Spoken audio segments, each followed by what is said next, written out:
So I'm big time hobo camping. I want you all to know. You can tell by my camp by looking at it. This is not some fake reality show on the internet. This is real camping. I'm glamping compared to a lot of stuff you see. But so many of those shows, those bushcraft shows, are fake. Some of those things are canned entertainment, and I'm the real deal. I'll just come out and tell you, I about halfway froze to death last night. I don't know why. It just all of a sudden the temperature dropped. Like I say, it's hot now. It was hot last night, but after about 1 o'clock, it started getting really, really crisp out. And eventually had to, I've got it right here. I've got my schmock. That's what saved me. And I was able to sleep finally and get, 4 or 5 hours of sleep. I slept from, after the coyote thing, monster, whatever it was out there, after that incident, I went and got this and put it on, and I was in excellent shape after that.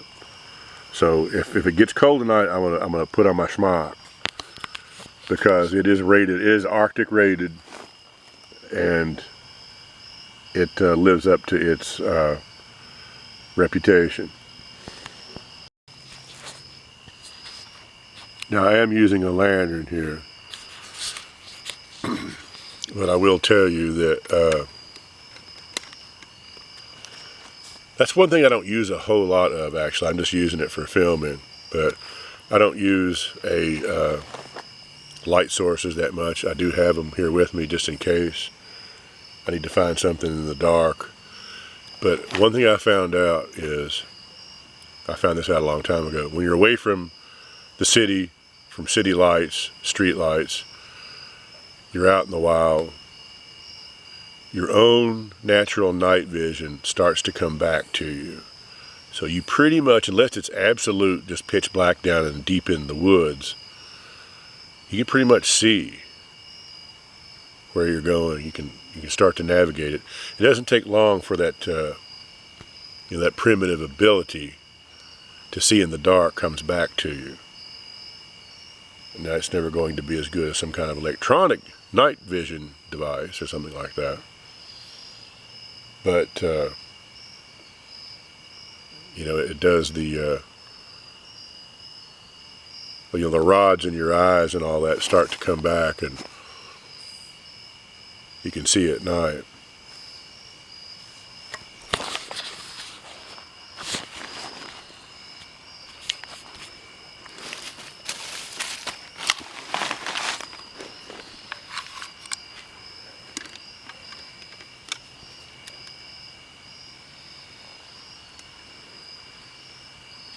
Last night inside the tent I had my shotgun, but now I've got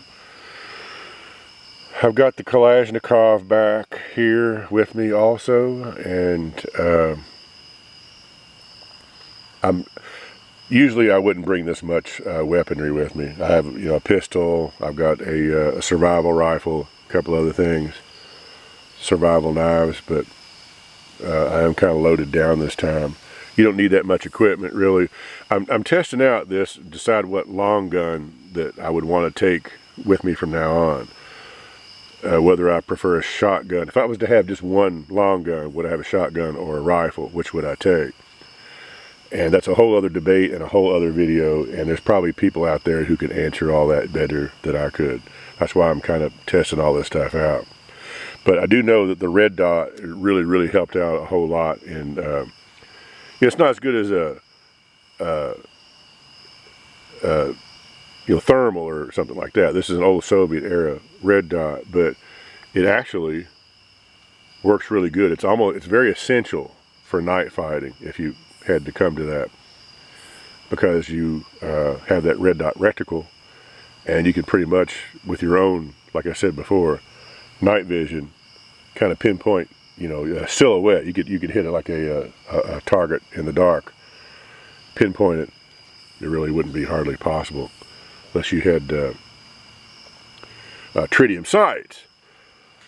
So that's a whole other debate, all of that. But I've been thinking about what kind of weapon, what's the best weapon to, if you're not a sniper, you probably don't need a big, heavy rifle with a big scope. You probably don't need that. But I do believe that it would be a good idea to invest in some kind of night vision. That's what I'm working on. Like that thing, that coyote, the whatever it was, the four-legged thing running around out there, it would be a good thing to be able to see something like that, see what's going on, to identify, make a positive ID on something like that that's wandering around your camp. You know, I don't believe it was anything that big a deal, but it doesn't hurt to have that. So I think that really from now on, a person needs to really incorporate that, some kind of see in the dark kind of, so like you can see right now, this is pitch black here down in the woods here, pitch black. And this camera's not doing anything to pick up anything. You just can't see anything, even in the distance. I'll try to zoom in. I'm starting to run low on battery power, but I've got a backup battery. See, I've zoomed in here in the horizon and you can't see anything. You can't even see my hand waving in front.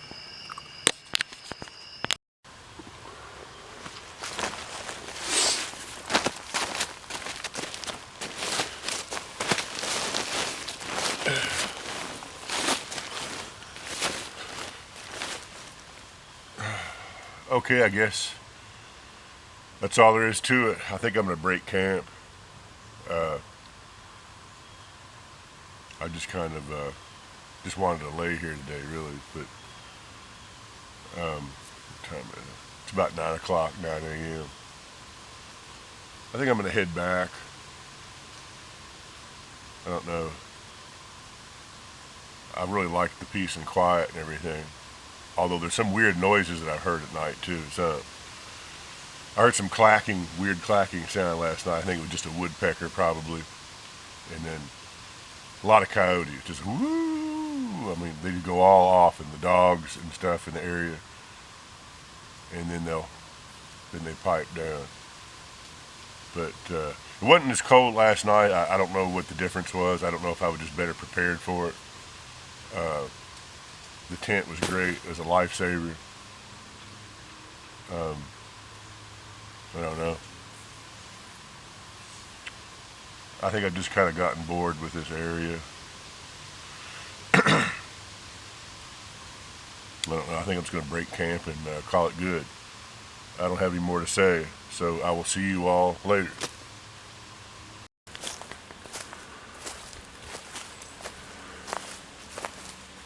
So here's the spot. 30 minutes later, exactly. I completely policed the area. Leave no trace. Remember, leave no trace. And you can hardly tell. This is basically what it looked like when I came. This is the old campsite. So I'm saying goodbye to it. Thanking the forest for having a good time, and that is all.